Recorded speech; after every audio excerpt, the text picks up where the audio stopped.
Hello दोस्तों, कैसे हैं आप लोग। उम्मीद करते हैं अच्छे होंगे। दोस्तों, इस वीडियो में language English and Hindi practice set paper देखने वाले हैं। यह वीडियो बीपीएससी 3.4 के लिए अति आवश्यक है, तो आप लोग लास्ट तक ज़रूर बने रहेंगे। तो चलिए शुरू करते हैं क्वेश्चन नंबर फर्स्ट से। क्वेश्चन नंबर फर्स्ट है कि fill in the blank with correct pronoun. कहता Mister Jain dot dot dot is our librarian librarian showed me some new books. तो देखिए इसका जो राइट आंसर हो जाएगा ये हो जाएगा फर्स्ट ऑप्शन। क्या होगा? हु। तो देखिए यहाँ पे जो है अनुधेय के लिए रिलेटिव प्रोनाउन के रूप में हु का जो है प्रयोग किया जाता है। हु मतलब होता है जो कि, ठीक है। हु मतलब क्या होता है? जो कि। तो होगा Mister Jain who is our, ठीक है, librarian showed me some new books. देखिए हु मतलब क्या होता है? हु मतलब होता है जिसे, हु मतलब होता है जिसे, हु मतलब होता है जो कि, ठीक है। हु मतलब जो कि। और विच मतलब होता है जो। विच मतलब क्या होता है? विच मतलब होता है जो। और देखिए डैट मतलब होता है की, THAT। डैट मतलब क्या होता है? की। नेक्स्ट क्वेश्चन देखिए। क्वेश्चन नंबर सेकेंड है कि चूज द वर्ड या phrase opposite in meaning of the underlined word. तो यहाँ पर है अंडरलाइन में देखिए कहता है प्रोफेन। प्रोफेन की यदि बात करें तो प्रोफेन का अर्थ होता है अपवित्र। क्या होता है? अपवित्र, ठीक है। अपवित्र होता, अपवित्र, ठीक है। तो अतः इसका जो एंटोनिम हो जाएगा ये हो जाएगा आपको SACRED, ठीक है। सेक्रेड, सेक्रेड, सेक्रेड, ठीक है। तो इसका ए ऑप्शन क्या होगा? फर्स्ट ऑप्शन क्या होगा? राइट होगा। Sacred, SACRED। सेक्रेड का मतलब होता है पवित्र। सेक्रेड का मतलब होता है क्या होता है? पवित्र, ठीक है, पवित्र। प्योर का मतलब क्या होता है? प्योर का मतलब होता है शुद्ध। प्योर का मतलब होता है शुद्ध, ठीक है। प्योर मतलब शुद्ध। उसके बाद देखिए प्रोफाउंड। प्रोफाउंड का मतलब होता है गहरा। प्रोफाउंड का मतलब होता है गहरा, ठीक है। हाई मतलब होता है ऊंचा, HIGH, हाई। हाई मतलब क्या होता है? तो ऊंचा होता है, ठीक है। तो देखिए कहता है everybody was astonished when he used such a profane language. तो इसका राइट आंसर होगा SACRED, sacred. Next question, question number 3 देखिए। कहता है कि choose the alternative that best expresses the meaning of the underlined word. कहता है the boy turned a deaf ear to the pleadings of all his well wishers। तो देखिए तो इसका जो राइट आंसर होगा 3 का ये हो जाएगा आपको तीसरा ऑप्शन। क्या होगा? Did not pay any attention. देखिए turn a deaf ear to, turn a deaf ear to, turn a deaf ear to का अर्थ होता है कि अनसुनी करना, ठीक है। क्या होता है? अनसुनी करना। अतः डिड नोट पे एनी अटेंशन, ठीक है, इसका उत्तर होगा। तो इसका तीसरा ऑप्शन क्या होगा? राइट होगा, ठीक है। तीसरा ऑप्शन क्या होगा? तो राइट होगा, ठीक है। अब उसके बाद चलिए देखते हैं क्वेश्चन नंबर जो है, क्वेश्चन नंबर आपको 4। क्वेश्चन नंबर 4 है कि choose the correct passive voice sentence. 4 का देखिए तो 4 में है कि अ बस नॉक्ड हिम डाउन, अ बस नॉक्ड हिम डाउन। तो यहाँ पे देखिए इसका जो राइट आंसर होगा ये हो जाएगा आपको ही। देखिए क्या होगा? तो पहले ही होगा, ही पास्ट में है तो वॉज, तो ही वॉज नॉक्ड डाउन अब बाय, उसके बाद होगा बस। तो दूसरा ऑप्शन क्या होगा? राइट होगा। देखिए प्रश्न जो है पास्ट सिंपल के एक्टिव वॉइस में है। तो एक्टिव वॉइस जो है, एक्टिव वॉइस यदि सब्जेक्ट V2 और ऑब्जेक्ट के फॉर्म में हो तो पैसिव वॉइस क्या होगा? ऑब्जेक्ट होगा। उसके बाद वॉज या वर होगा, ठीक है। वॉज या वर होगा, क्या होगा? वॉज या वर। और उसके बाद होगा आपको V3 या प्लस बाय और उसके बाद सब्जेक्ट, ठीक है। अब चलिए देखते हैं क्वेश्चन नंबर 5। क्वेश्चन नंबर 5 है which word is the opposite. देखिए SINGULAR, सिंगुलर। तो सिंगुलर की यदि बात करें तो सिंगुलर देखिए ये जो है एडजेक्टिव है, इसका मतलब होता है एक वचन, एक वचन, ठीक है। एकल, उसके बाद होता है विचित्र, ठीक है। तो इसका जो राइट आंसर होगा सिंगुलर, इसका आपको अपोजिट हो जाएगा। आपको अपोजिट की यदि बात करें तो तीसरा ऑप्शन क्या होगा? कॉमन, ठीक है। क्या होगा? तो तीसरा ऑप्शन क्या होगा? यानी कॉमन, ये भी एडजेक्टिव है, इसका मतलब होता है सामान्य। क्या होता है? कॉमन का मतलब सामान्य होगा, ठीक है, सामान्य होगा, नियमित होगा, यूजुअल, रेगुलर, ठीक है, उसके बाद हैबिचुअल, ठीक है। तो इसका राइट आंसर क्या होगा, 3 ऑप्शन, ठीक है। यूनिक की बात करें, देखिए यूनिक, यूनिक का मतलब क्या होता है, तो यूनिक मतलब होता है एकल, ठीक है, विचित्र, यूनिक्स, उसके बाद सिंगल, ठीक है, सिंगल, रिमार्केबल, ये भी होता है एकल, विचित्र, ठीक है। उसके बाद देखिए क्वेश्चन नंबर, उस वाक्य में प्रयोग यदि देखेंगे तो it was a building of singular grace and beauty, earthquakes are fairly common in the part of the world. Next question number 6 देखिए, क्वेश्चन नंबर 6 है कि what is the feminine gender of gender. तो देखिए 6 का right answer होगा first option. तो देखिए GWS goose क्या होगा, तो a goose is a large water bird with a long neck, short leg और webbed feet and a short broad bill. उसके बाद generally geese are large than ducks, ठीक है। उसके बाद तो यहाँ पे हो जाएगा आपको GOOSE इसका राइट आंसर होगा, ठीक है। तो JNDR इसका जो होगा जेंडर, इसका जो हो जाएगा आपको फेमिनिन जेंडर, ये होगा GOOSE गूज, ठीक है। तो यहाँ पे देखिए, तो ये जो है term GOOSE goose is used for a female, जो है फीमेल बर्ड, ठीक है। उसके बाद चलिए देखते हैं नेक्स्ट क्वेश्चन। क्वेश्चन नंबर 7 है कि choose the part of a speech of the word printed in bold in the sentence, ठीक है। तो देखिए the ship sustained heavy damage, ठीक है। तो इसका जो राइट आंसर होगा 7 का, देखिए इसका राइट आंसर हो जाएगा सेकेंड ऑप्शन एडजेक्टिव। तो नाउन की विशेषता जो है एडजेक्टिव दर्शाता है, जब हैवी एडजेक्टिव डैमेज यानी नाउन की विशेषता को दर्शाता है, ठीक है। उसके बाद यदि देखें तो देखिए उसके बाद जो होगा क्वेश्चन नंबर जो है आपको 8 होगा, ठीक है, क्वेश्चन नंबर 8। तो चलिए देखते हैं नेक्स्ट क्वेश्चन। देखिए क्वेश्चन 8 है कि I can't imagine why she has behaved like that dot dot dot, कहता सप्लाई सूटेबल क्वेश्चन टैग। तो 8 का यदि देखें तो 8 का हो जाएगा फर्स्ट ऑप्शन, क्या होगा, यहाँ पे देखिए कैन नोट है, तो यहाँ पे हो जाएगा आपको सिर्फ होगा कैन आई। तो दिया गया वाक्य नकारात्मक है, अतः सकारात्मक क्वेश्चन टैग का प्रयोग होगा। क्वेश्चन नंबर 9 देखिए, क्वेश्चन नंबर 9 से 11 तक आपको हिंदी है, पैसेज है, कहता कहानीकार कहानी में जो है चित्रित घटना एवं परिवेश के माध्यम से समाज की जीवंत सच्चाई को उद्घाटित करता है, साथ ही समाज में क्रियाशील जो है विभिन्न सामाजिक संगठनों की समसामयिक प्रासंगिकता और उसके सामाजिक अवदान की विवेचना करता है। लेखक की पैनी दृष्टि उसकी संवेदनशील गहरे स्तर पर अपने परिवेश से जोड़ती हैं, ठीक है। आज़ादी के बाद देश की सामाजिक संरचना में अभूतपूर्व परिवर्तन हुआ है, जिसका प्रभाव धर्म, राजनीति, विवाह, परिवार तथा सरकारी गैर सरकारी सामाजिक संस्थाओं में परिलक्षित होता है। देश की भ्रष्ट राजनीति के कारण समाज में भ्रष्टाचार, बेरोजगारी, गरीबी और शिक्षा और पारिवारिक बिखराव, बदलाव आदि जैसी जो अनेक समस्याएं उद्दीप्त हुई हैं, जो देश की स्वाधीनता एक विभाजन रेखा जो समाज और साहित्य को देखने का सारा दृष्टिकोण जो है बदल देती हैं। इसलिए इस दौर में साहित्यकारों ने सामाजिक संस्थाओं की तत्कालीन भूमिका बड़ी गहराई से अन्वेषण अपनी रचनाओं में किया है। 9 है कि समसामयिक का अर्थ है, तो 9 का राइट आंसर होगा फर्स्ट समकालीन। तो देखिए समसामयिक का अर्थ है समकालीन, तो इसका एक ऑप्शन राइट होगा। नेक्स्ट कहता है गद्यांश में प्रयुक्त परिवेश का आशय है, तो देखिए 10 का होगा तीसरा ऑप्शन वातावरण। तो देखिए गद्यांश में प्रयुक्त परिवेश का आशय है वातावरण। क्वेश्चन नंबर 11 है कि गद्यांश में साहित्यकार के किस रूप का जिक्र है, तो 11 का होगा फर्स्ट कहानीकार।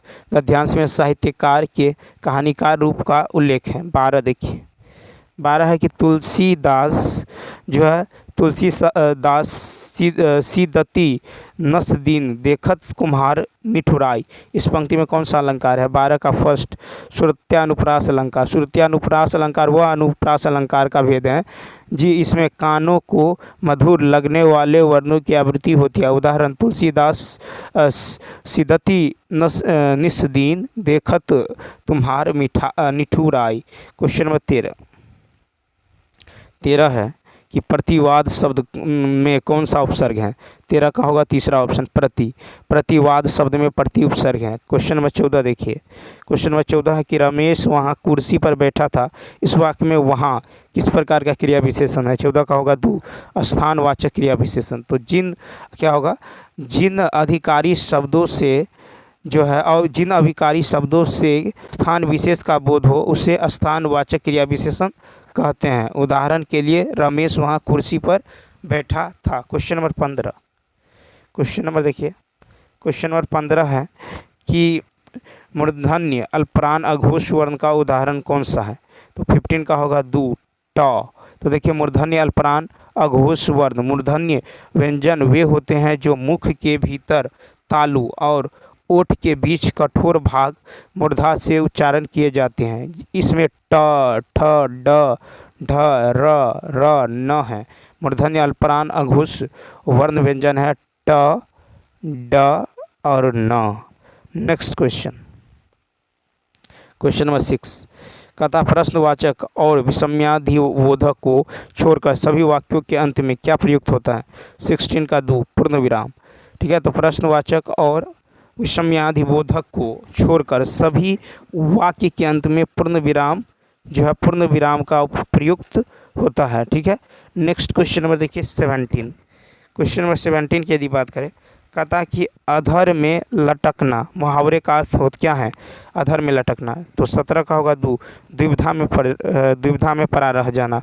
अधर में लटकना मुहावरे का अर्थ होता है द्विविधा में परा रह जाना। वाक्य में देखिए प्रयोग कि हमारा भविष्य भाग्य इस समय अधर में लटक रहा है।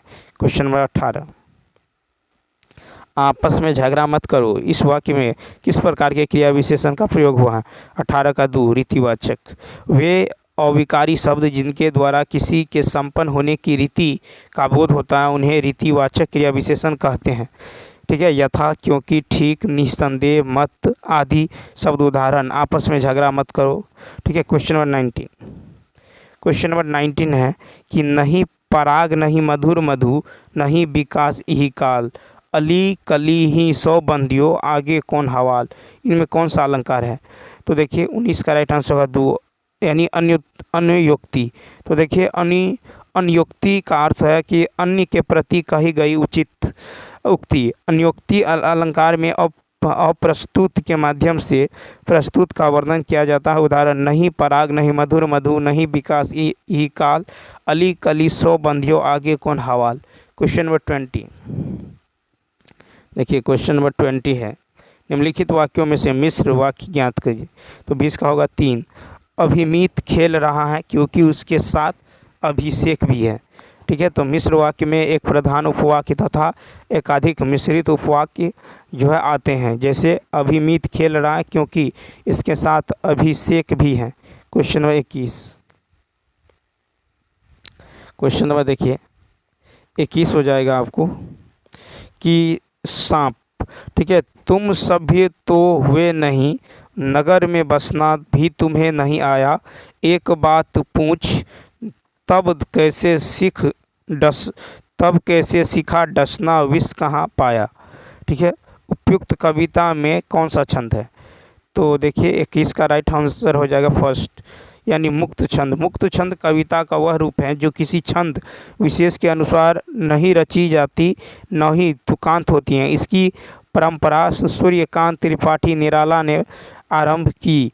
अज्ञ ने अपनी कविता सांप में मुक्त छंद का उदाहरण किया है।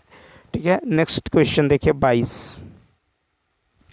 जो ईश्वर पर विश्वास करता हो इस वाक्यांश के लिए सही शब्द कौन सा होगा? 22 का होगा तीसरा ऑप्शन आस्तिक। ठीक है, जो ईश्वर पर विश्वास करता हो उसके लिए एक शब्द है आस्तिक, जो ईश्वर पर विश्वास नहीं करता हो उसके लिए एक शब्द है नास्तिक। क्वेश्चन नंबर 23 कहता निम्नलिखित वाक्यों में से सरल वाक्य ज्ञात करें। 23 का होगा दूसरा ऑप्शन, नेहा रात भर परीक्षा में सफल होने के लिए पढ़ती हैं। तो सरल वाक्य में एक क्रिया एवं एक कर्ता होता है। उदाहरण, नेहा रात भर परीक्षा में जो है सफल होने के लिए पढ़ती हैं। क्वेश्चन नंबर 24 कहता इनमें से किस शब्द की वर्तनी शुद्ध है। 24 का राइट आंसर होगा फर्स्ट, तिरस्कार। क्या है? तिरस्कार। ठीक है, तिरस्कार जो है, तिरस्कार शब्द जो है शुद्ध वर्तनी शब्द है। क्वेश्चन नंबर 25 है निम्नलिखित में से कौन सा शब्द तद्भव है। 25 का देखिए कौन सा शब्द तद्भव है, तो भौरा। इधर देखेंगे तत्सम, ठीक है, तत्सम, तत्सम, और इधर देखेंगे तद्भव, तद्भव। ठीक है, जिसे देखिए भ्रमर, भ्रमर, ये तत्सम है, इसका तद्भव क्या होगा? भौरा, तद्भव होगा भौरा। ठीक है, उसके बाद देखिए भिक्षा, भिक्षा, तो भिक्षा का तत्सम क्या होगा? भिक्षा का तद्भव होगा भीख। ठीक है, भिक्षा का तद्भव होगा भीख। बिंदु, क्या है? बिंदु, तो बिंदु का तद्भव होगा बूंद। क्या होगा? बूंद। ठीक है, उसके बाद देखिए परसु, परसु, तो परसु का जो हो जाएगा तद्भव ये होगा फरसा, फरसा। ठीक है, फरसा। नेक्स्ट क्वेश्चन नंबर देखिए 26 है कि गरुड़ का पर्यायवाची शब्द इनमें से कौन सा है। गरुड़ का पर्यायवाची शब्द कौन सा है? तो खगेश। ठीक है, शब्द, और इधर देखेंगे पर्यायवाची, जैसे देखिए गरुड़, तो गरुड़ का पर्यायवाची है खगेश। क्या है? खगेश। ठीक है, उसके बाद देखिए इंद्र, इंद्र का पर्यायवाची है मधुआ, इंद्र का है मघवा। क्या है? मघवा। अग्नि, अग्नि का पर्यायवाची क्या होगा? तो अग्नि का पर्यायवाची है जातवेद। क्या है? जातवेद, जातवेद। तो गरुड़ का क्या होगा पर्यायवाची शब्द? खगेश। नेक्स्ट 27 कहता दिए गए शब्दों की संधि विच्छेद कीजिए। इत अस्तता, इत अस्तता, तो देखिए इसका संधि विच्छेद हो जाएगा आपको इत जोर तता, इतः जोर तता, यानी दूसरा ऑप्शन क्या होगा? इतः जोर तता, इतः जोर तता। ठीक है, दूसरा इस यानी इत अस्तता विसर्ग संधि है। ठीक है, इत अस्तता विसर्ग संधि है। नेक्स्ट 28 कहता निम्नलिखित प्रश्न में दिए गए 5 विकल्पों में से उस विकल्प का चयन कीजिए जो मुहावरे के अर्थ को सर्वश्रेष्ठ रूप से व्यक्त करता है। पत्थर में दूब जमना, पत्थर में दूब जमना। ठीक है, पत्थर में दूब जमना। 28 का होगा तीसरा ऑप्शन, असंभव बात होना। पत्थर में दूब जमना, असंभव बात होना। ठीक है, वाक्य में प्रयोग, चांद पर जाना पत्थर में दूब जमने के समान है। 29 दिए गए शब्द युग्म का सही शब्द ज्ञात कीजिए। बान, बान, बान, बान। ठीक है, 29 का देखिए तो बान, बान, तो तीसरा ऑप्शन आदत, तीर। ठीक है, तो देखिए इधर होगा बान, जैसे देखिए शब्द युग्म और सही शब्द युग्म। ठीक है, बान तो आदत, बान, बान होता है, बान का बान, तो आदत का तीर होगा। ठीक है, तो इसका तीसरा ऑप्शन। क्वेश्चन नंबर देखिए 29 नंबर कहता है इनमें से कौन सा शब्द हमेशा एक वचन में नहीं रहता है। एक वचन में नहीं रहता है, तो तीसरा ऑप्शन प्राण। तो देखिए कुछ शब्द सदैव बहुवचन में प्रयोग किए जाते हैं, जैसे हस्ताक्षर, हस्ताक्षर, हस्ताक्षर, जैसे आंसू। ठीक है, आंसू। उसके बाद होगा दर्शन, दर्शन, प्राण, दर्शन, प्राण। उसके बाद दाम, प्राण, दाम, लोग आदि। ठीक है, नेक्स्ट कोई अब देखिए नेक्स्ट जो है हम लोग देखने वाले हैं, नेक्स्ट जो है प्रैक्टिस सेट। तो आप लोग लास्ट तक जरूर बने रहेंगे। यदि यह वीडियो आपको अच्छा लगता हो तो लाइक, शेयर और सब्सक्राइब करना न भूलें। अब चलिए देखते हैं जो है क्वेश्चन नंबर फर्स्ट से। क्वेश्चन नंबर फर्स्ट की यदि बात करें तो कहता find out which part of the following sentence has an error. ठीक है, he tried hardly to win the race. तो देखिए इसका जो है आपको दूसरा ऑप्शन नंबर 2 जो है क्या होगा, राइट होगा। देखिए हार्डली की जगह हार्ड का प्रयोग होगा, क्योंकि सख्त या कठोर के अर्थ में हार्ड को हार्डली नहीं किया जा सकता। ठीक है, ऐसी स्थिति में हार्ड एडजेक्टिव तथा एडवर्ब दोनों होता है। जैसे दी सरफेस इज हार्ड, ठीक है, तो ये दी सरफेस इज हार्ड, तो ही स्टडीज़ हार्ड, ठीक है, हार्डली का अर्थ होता है मुश्किल से। ठीक है, तो यहाँ पे होगा हार्डली, जैसे hardly had he gone when I arrived, तो यहाँ पे हार्डली के जगह हार्ड होना, ठीक है, हार्डली के जगह हार्ड का प्रयोग होगा।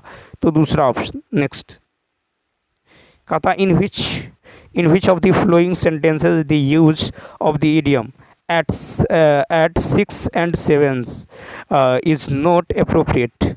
ठीक है, तो यहाँ पे देखिए दो का जो राइट आंसर होगा ये होगा सेकंड, यानी our teacher had just moved into a new classroom and she was still at 6 and 7। तो देखिए एट 6 and 7 का अर्थ होता है तीतर बीतर, क्या होता है, तीतर बीतर, तीतर बीतर। ठीक है, और इस अर्थ में ऑप्शन 2 जो है सही होगा। क्वेश्चन नंबर 3 देखिए, क्वेश्चन नंबर 3 है कि choose an appropriate word from the alternative given to supply a conjunction for completing the following sentence. He acts dot dot he were already the boss. 3 का right answer हो जाएगा तीसरा option. 3 का क्या होगा, तीसरा ऑप्शन। तो देखिए यहाँ पे हो जाएगा he acts as if he were already the boss. तो देखिए अनरियल फैक्ट को बतलाने के लिए एज इफ, एज, दाउ, ही, सपोजिंग, ठीक है, विश, इटीसी के बाद किसी भी सब्जेक्ट के साथ वर का प्रयोग किया जाता है, अतः रिक्त स्थान में एज इफ का प्रयोग होगा। Question number 4 select the word that is most nearly opposite in the meaning the word in capital letters। HEARSAY,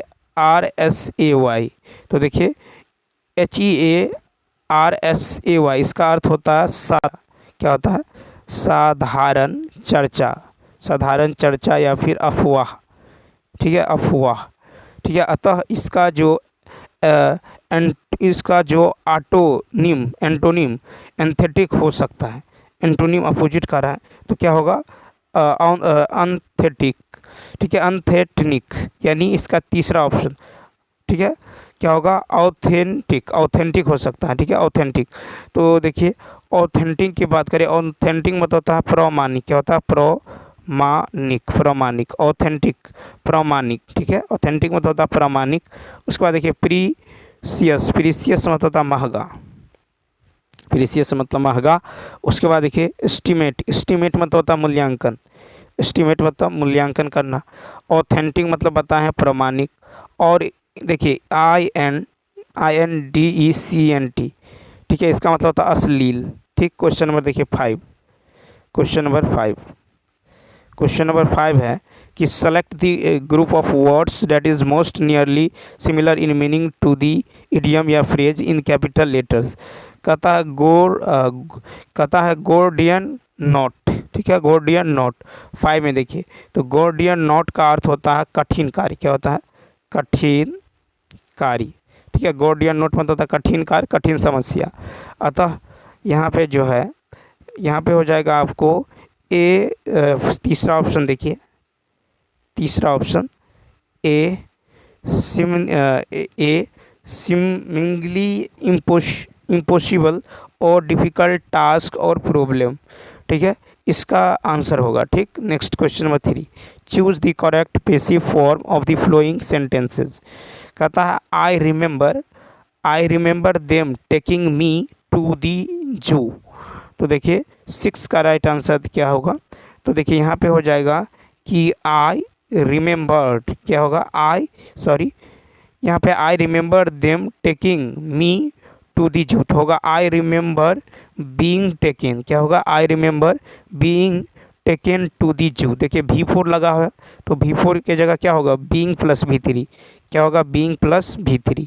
ठीक है, तो यहाँ पे यदि देखें क्वेश्चन नंबर जो है, क्वेश्चन नंबर कितना है, 6, क्वेश्चन नंबर 6।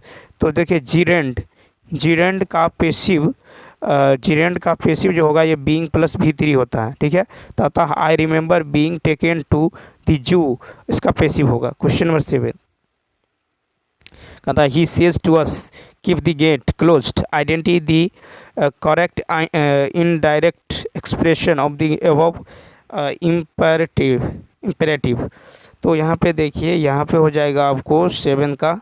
तो देखिए इम्पेरेटिव वाक्य को इनडायरेक्ट में बदलते समय से या सेज के बाद से या सेज के बाद जो है टू का प्रयोग किया जाता है तथा आगे टेंस नहीं बदलता है। अतः क्या होगा, he says to keep, he says to keep the gate closed इसका सही इनडायरेक्ट एक्सप्रेशन यानी 7 का 2 देखिए, 7 का 2 जो होगा यहाँ पे है क्या होगा, he says to keep, he says to inverted comma के 2 में चेंज कर देंगे तो he says to keep the gate closed, ठीक है। सेज टू को सेज में ही रहने देंगे तो यहाँ पे हो जाएगा he says to keep the gate closed. Next question,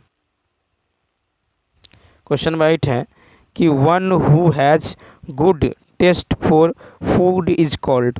8 का देखिए, तो यहाँ पे क्या हो जाएगा, तो फर्स्ट ऑप्शन, ठीक है, GOURMET, तो देखिए GOURMET, तो इसका जो है कहता है कि one who has good taste for food is called GOURMET। अब देखिए यहाँ पे जो है CURATOR इसका मतलब होता है संग्रहाध्यक्ष, ठीक है। उसके बाद देखिए संग्रहाध्यक्ष, उसके बाद है उसके बाद है PARASIT, ठीक है, PARASIT इसका मतलब होता है परजीवी, ठीक है। पैरासाइट इसका मतलब होता है परजीवी यानी that which lives on another, ठीक है, that which lives in another. और उसके बाद देखिए और क्यूरेट GOURMET जो है संग्रहाध्यक्ष। क्वेश्चन नंबर यदि नेक्स्ट देखें, अब देखिए क्वेश्चन नंबर 9 से 8 है, क्वेश्चन नंबर 9 से 11 जो है गद्यांश दिया गया है, ठीक। तो देखिए कहता है हिंदी साहित्य में वास्तविक आलोचना का उदय भारतेंदु के निबंध नाटक 1883 ईस्वी से माना जाता। आलोचना के क्षेत्र में यह कोई जो है यकायक जो है नई आई हुई विद्या नहीं थी, अतः भारतेंदु से पूर्व हुई सिद्धांतिक आलोचना का अनदेखा करके आलोचना की कई नई पृष्ठभूमि जो है नहीं तैयार की जा सकती, ठीक है। हमें इस आलोचना के स्वरूप एवं विकास को समझते हुए आगे बढ़ना चाहिए। भारतेंदु युग से पूर्व हिंदी आलोचना में जो रूप प्रचलित थे वे रीतिकाल लक्षण ग्रंथों की परिपाटी पर थे। संस्कृत साहित्य ने रीतिकाल को विपुल सामग्री प्राप्त हुई एवं रीतिकाल आचार्य ने कविता संबंधी अवधारणाओं की व्याख्या इन्हीं लक्षण ग्रंथों से की है। रीतिकालीन आलोचना प्रमुखतः जो है महत्वपूर्ण काव्य रचनाओं की टीका पद्धति एवं कवि की प्रशंसात्मक उक्तियों तथा लक्षणों ग्रंथों को आधार बनाकर की गई है। क्वेश्चन 9 है कि गद्यांश का केंद्रीय विषय है। तो देखिए गद्यांश का केंद्रीय विषय है आलोचना, ठीक है, क्या है आलोचना। नेक्स्ट फिर है कि गद्यांश में भारतेंदु से पूर्व किस आलोचना का उल्लेख हुआ है। तो 10 का राइट आंसर हो जाएगा तीसरा ऑप्शन यानी सैद्धांतिक आलोचना, ठीक है, सैद्धांतिक आलोचना। क्वेश्चन नंबर 11 देखिए, 11 की अवधारणा का आशय है। 11 अवधारणा का आशय है यानी सुविचारित धारणा, क्या है सुविचारित धारणा। क्वेश्चन नंबर 12 देखिए, 12 है कि नीचे दिए गए शब्द का विलोम शब्द कीजिए। ऋणात्मक, तो ऋणात्मक का क्या होगा धनात्मक, ऋणात्मक शब्द का विलोम होगा धनात्मक। क्वेश्चन नंबर 13 देखिए, क्वेश्चन नंबर 13 की यदि बात करें तो 13 है यथाशक्ति, इनमें से कौन सा समास है। 13 का होगा 3 अव्ययी भाव समास। तो देखिए अव्ययी भाव समास, इस समास में पहला और पूर्व पद जो है पूर्व पद का अवयव होता है, जैसे यथाक्रम, यथाशक्ति, भरपेट। उसके बाद देखिए कर्मध्यता, इस वाक्य में देखिए प्रथम पद विशेषण और दूसरा पद विशेष्य होता है, जैसे नील कमल, नीला के समान कमल, ठीक है। संबंध तत्पुरुष, इसमें जो है उत्तर पद प्रधान एवं पूर्व पद गौण होता है, ठीक है, एवं काके की चिन्ह का लोप हो जाता है, जैसे गंगा जल, गंगा का जल। ठीक है, तो तत्पुरुष की यदि बात करें तो जिस समास का उत्तर पद प्रधान हो और पूर्व पद गौण हो, ठीक है, और को चिन्ह का लोप हो। ठीक है, यश प्राप्त, यश की प्राप्त। ठीक है, तो यथाशक्ति होगा आपको अब यही भाव। नेक्स्ट, पिता के घर। पिता के घर पर रहने वाली युवती के लिए इनमें से कौन उपयुक्त शब्द होगा? तो 14 का राइट आंसर होगा सेकंड, यानी युवासिनी। ठीक है, तो पिता के घर पर रहने वाली युवती, इसके लिए एक शब्द है युवासिनी। ठीक है, जिसका पति जीवित हो उसके लिए है सुहागिनी। ठीक है, बलुई जमीन, सिकता, घर की मालकिन, गृहिणी। नेक्स्ट, क्वेश्चन नंबर 15, कहता है इनमें से कौन सा शब्द अग्नि का पर्यायवाची नहीं है? तो 15 का होगा 3, अमी। तो देखिए, अग्नि का पर्यायवाची शब्द वैश्वानर, अनल, दहक, पावक, रोहितास, आग। ठीक है, अमी अमृत का पर्यायवाची है। अमी जो है ये अमृत का पर्यायवाची है, अमृत। नेक्स्ट, 16, कहता है इसमें से नाक का बाल होना मुहावरे का अर्थ है? तो तीसरा ऑप्शन, अधिक प्यारा होना। नाक का बाल होना का अर्थ है अधिक प्यारा होना। देखिए वाक्य प्रयोग, आजकल बड़े बाबू इंजीनियर साहब की नाक का बाल बने हुए हैं। क्वेश्चन में देखिए नेक्स्ट, इनमें से खोज का जो है, खोज का अनाकार्थी शब्द कौन सा नहीं है? 17 का होगा 3, इच्छा पूर्ति। तो खोज के अनाकार्थी शब्द जो है अनुसंधान, जिज्ञासा एवं तलाश है। ठीक, नेक्स्ट क्वेश्चन 18 है कि इनमें से कौन सा शब्द जो है स्त्रीलिंग है? तो 18 का होगा फर्स्ट, अजवायन। अजवायन जो है स्त्रीलिंग है। ठीक है, वाक्य प्रयोग देखे तो उसने अपने घर के पीछे अजवायन लगा रखी है। क्वेश्चन 19, इनमें से कौन सा शब्द सौभाग्य का विलोम है? 19 का होगा तीसरा, दुर्भाग्य। ठीक है, तो देखिए शब्द और विलोम की यदि बात करें तो सौभाग्य, सौभाग्य, इसका विलोम क्या होगा? तो होगा दुर्भाग्य। क्या होगा? दुर्भाग्य। ठीक है, दुर्भाग्य। उसके बाद देखिए कुसंगति, कुसंगति, कुसंगति का विलोम होगा सुसंगति, जो है संगति, सुसंगति। उसके बाद देखिए दुष्परिणाम का विलोम होगा सुपरिणाम। क्वेश्चन नंबर 20, क्वेश्चन नंबर 20 है कि हर्ष, घृणा, पीड़ा इत्यादि मनोभाव को व्यक्त करने वाले शब्दों को क्या कहा जाता है? तो 20 का राइट आंसर होगा तीसरा, विषमयादि बोधक। तो देखिए विषमयादि बोधक अविकारी होते हैं जो निम्न हर्ष, दुख, घृणा, ठीक है, पीड़ा इत्यादि को दर्शाता है। उसके बाद चलिए देखते हैं क्वेश्चन नंबर जो है 21। क्वेश्चन नंबर 21 की यदि बात करें तो 21 है कि दिए गए वाक्य में सर्वनाम ज्ञात करें। इनकी मुहावरों में कोई रुचि, कहता है इनकी ज्ञात करें, इनकी तुम्हारे में कोई रुचि नहीं। तो इसका होगा तीसरा ऑप्शन। क्या होगा? अन्य पुरुष।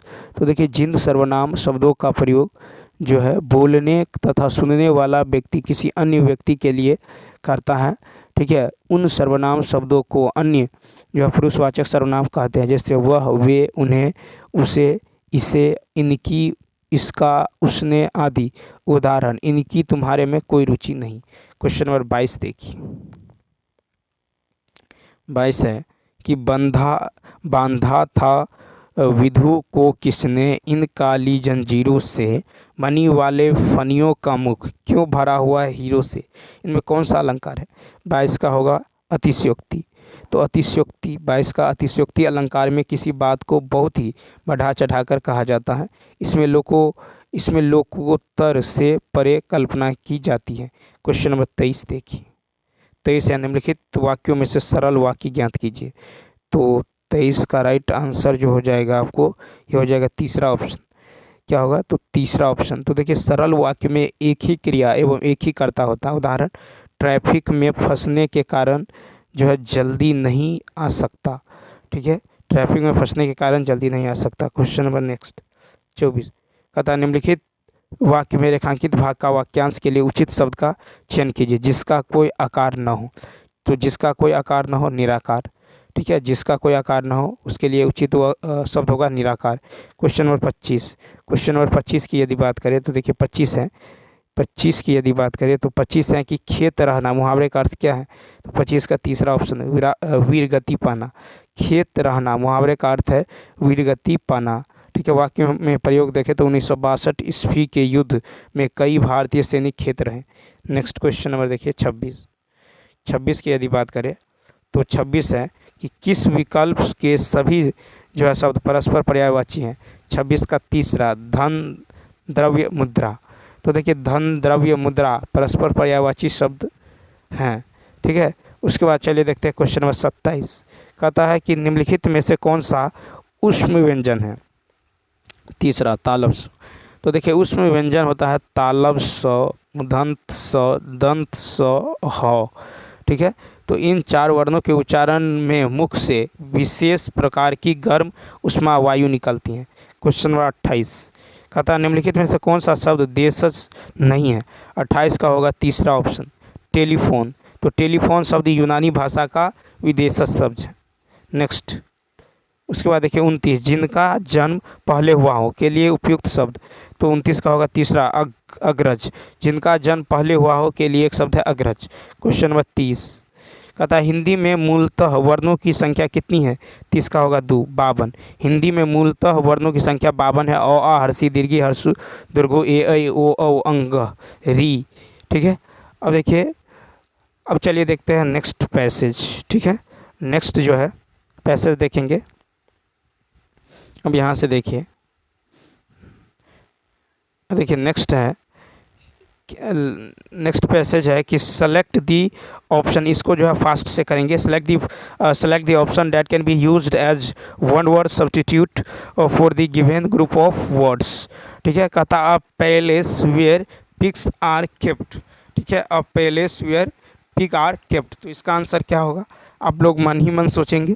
तो देखिए इसका जो राइट आंसर हो जाएगा ये हो जाएगा सी ऑप्शन, STY। देखिए अब palace where pigs are kept, ये होगा STY यानी सुअर बाड़ा, ठीक है, जहाँ सुअरों को रखा जाता है। अन्य शब्दों को बात देखिए, कैनल जहाँ कुत्ता का घर होता है, ठीक है। स्टेबल जो है ये घोड़ा गाय आदि जहाँ रहता है। SHED सेड जो होता है ये शाइबान यानी छप्पर आदि। नेक्स्ट क्वेश्चन चलिए देखते हैं। क्वेश्चन नंबर सेकेंड है कि from a word by adding ance as suffix. तो दो का राइट आंसर होगा बी ऑप्शन, एक्सेप्ट। तो दिए गए सफिक्स से बनने वाला शब्द होगा एक्सेप्ट प्लस एंस, एक्सेप्टेंस यानी स्वीकारोक्ति, ठीक है। उसके बाद देखिए our plus occur plus rence, occurrence. Exist plus ance, existence. Emerge plus ance, emergence. Next question 3 देखिए, the mother of grandfather is. The mother of grandfather is, ये होगा ग्रेट ग्रैंड मदर, ठीक है, great grandmother. Question number 4 कहता है कि find out the parts of speech, ठीक है। The word earlier sentence given below. कहता है the early bird catch the worm. तो 4 का होगा सी ऑप्शन, एडजेक्टिव, ठीक है। तो EARL अर्ली इस वाक्य में नाउन बर्ड को क्वालिफाई करने का काम कर रहा है और नाउन को क्वालिफाई करने का कार्य एडजेक्टिव करता है, अतः EARLY एडजेक्टिव है। क्वेश्चन नंबर 5 देखिए, कहता है which of the following word from a new word by adding suffix ance. तो 5 का होगा बी, क्या होगा, एक्सेप्टेंस, ठीक है। तो सफिक्स एंस से निर्मित शब्द होगा एक्सेप्टेंस, स्वीकारोक्ति। क्वेश्चन नंबर 6 कहता fill in the blanks with suitable preposition. He is sitting dot dot a tree. तो क्या होगा, 6 का होगा सी ऑप्शन, अंडर, ठीक है। तो ही is sitting under a tree, ठीक है। तो यहाँ पे सी। क्वेश्चन नंबर देखिए 7 होगा कि find out the correctly split word from the given option. 7 का होगा ए ऑप्शन, एम्बैरेसमेंट, ठीक है। सही होगा EMBA EMBARRASSMENT, एम्बैरेसमेंट मतलब होता है घबराहट, उलझन। क्वेश्चन नंबर 8 देखिए, क्वेश्चन नंबर 8 है कि you need to dot dot the seminar. तो 8 का होगा C option, attend.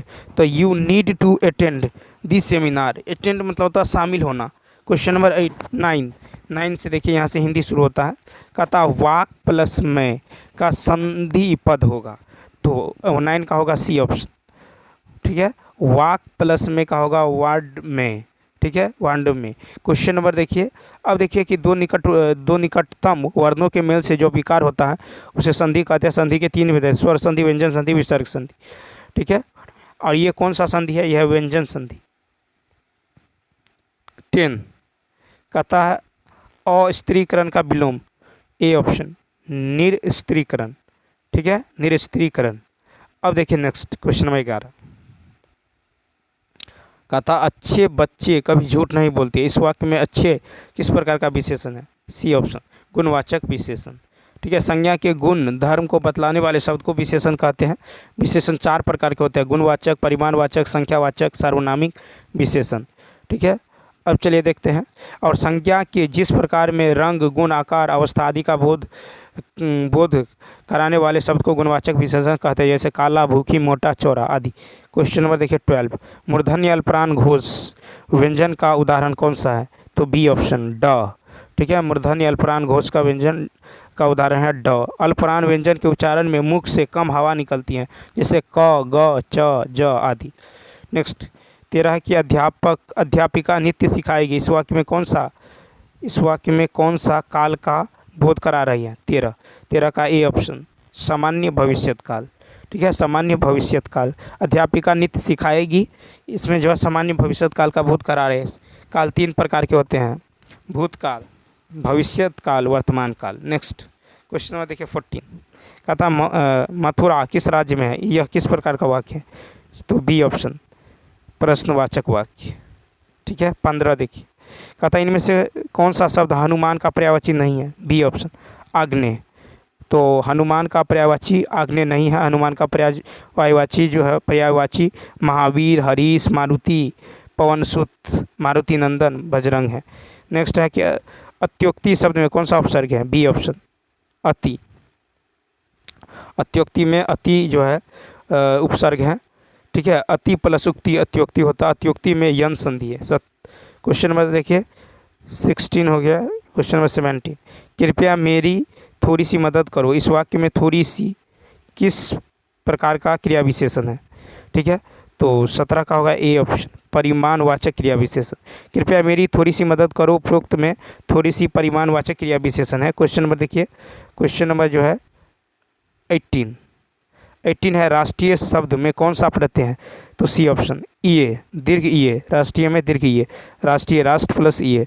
Next question number 19 अल्प का विलोम शब्द कौन सा है? अल्प का विलोम शब्द, तो अल्प का विलोम शब्द होगा अति। ठीक है, यानी ई ऑप्शन अल्प का विलोम होगा अति। ठीक है, उसके बाद देखिए अल्प का अर्थ होता है कम, छोटा, तुच्छ आदि। अति का अर्थ होता है अधिक, बड़ा, सर्वाधिक, काफ़ी। नेक्स्ट क्वेश्चन देखिए कहता अर्श पर होना मुहावरे का क्या है आशय है? तो अपने को बहुत बड़ा समझना। अर्श पर होना अपने को बहुत बड़ा समझना। 21 नंबर जिस पंक्ति या जिन पंक्तियों में एक या अनेक वर्णों की एक ही क्रम में एक बार आवृत्ति हो वहाँ कौन सा अलंकार होगा? 21 का सी ऑप्शन छेकानुप्रास अलंकार। ठीक है, क्या होगा? छेकानुप्रास अलंकार। तो एक या अनेक वर्णों की एक ही क्रम में एक बार आवृत्ति को छेकानुप्रास अलंकार कहा जाता है। जैसे उदाहरण है रिझी रिझी रहिस रहसी, हंसी हंसी उठे, सांसें भरी आंसू भरी, कहत कहत दई दई। ठीक है, तो इसमें जो है छेकानुप्रास। हे राम मेरी रक्षा करो, इस वाक्य में कौन सा कारक है?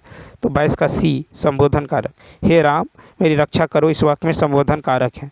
क्वेश्चन नंबर 23 कहता है जो न जाना गया हो के लिए वाक्यांश के लिए सही शब्द कौन सा होगा? तो इसका होगा ए अज्ञात। जो न जाना गया हो अज्ञात।